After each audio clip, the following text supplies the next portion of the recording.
Alright, so last night I replaced the water pump gasket and I also replaced the thermostat and put everything all back together. There's no leaks. So far so good.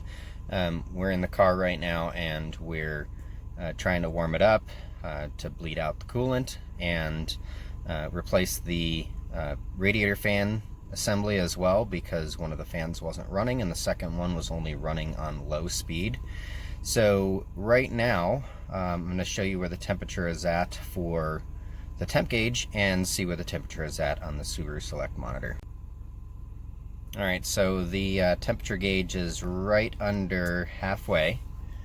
And if I go over to the Select monitor, we're running at right around 183 degrees right now at idle. And then, as expected, there we go. Both of these now show off. Before they actually showed one of them on and one of them off, and then when the cooling fan would kick on, they would both show on, even though none of the fans were actually running except for the passenger side fan. So, actually, if I kick on the air conditioner right now, you'll see that the AC signal, compressor signal, turned on, and so did relay fan 1. And if I turn it off, now those fans are working. That fan is actually working properly now with the air conditioner.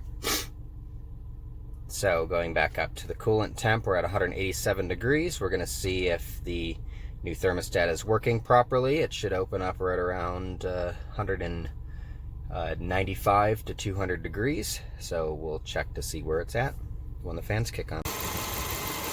Alright, so it's about 203 degrees right now. That fan is running. That fan is running. And they're running on their low setting.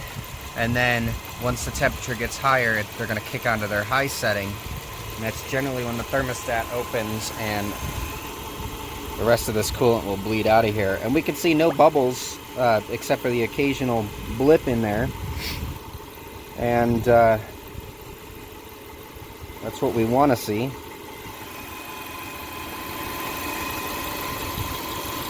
But that fan and that fan are both running. So we should have good operation. Alright, now stage 2. Both fans are now running on high. And the temperature should be decreasing. Alright, so here's what I had to do to fix this car. So the heater core I had to bypass, and actually I just used the upper heater core hose and looped it back into itself.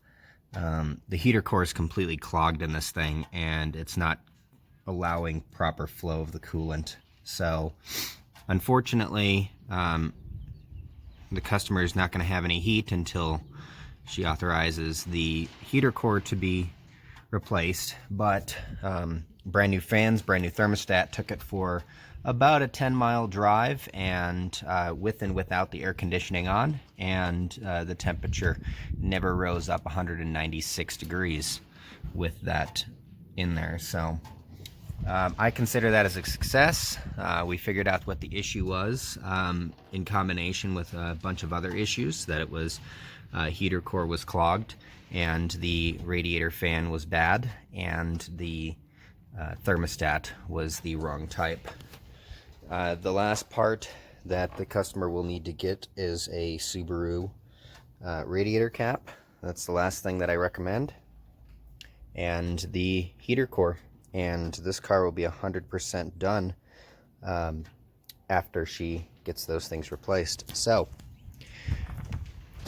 I'm glad it wasn't head gaskets on this thing, even though it's not hard to pull these engines apart to replace the head gaskets, but that would have added probably another 18 hours worth of work to this job already. So I'm glad that it wasn't done. The customer gets off with a lower repair bill, and everybody's going to be happy. Spring is coming up, so she won't have to drive too many weeks without heat. That job is probably a 12-hour job for the heater core, so it's not a easy job, and the whole dash needs to come out in order to do it. So not for the faint at heart. So if you like this video, please subscribe. I'm going to be doing a lot more videos like this, and we'll see you next time.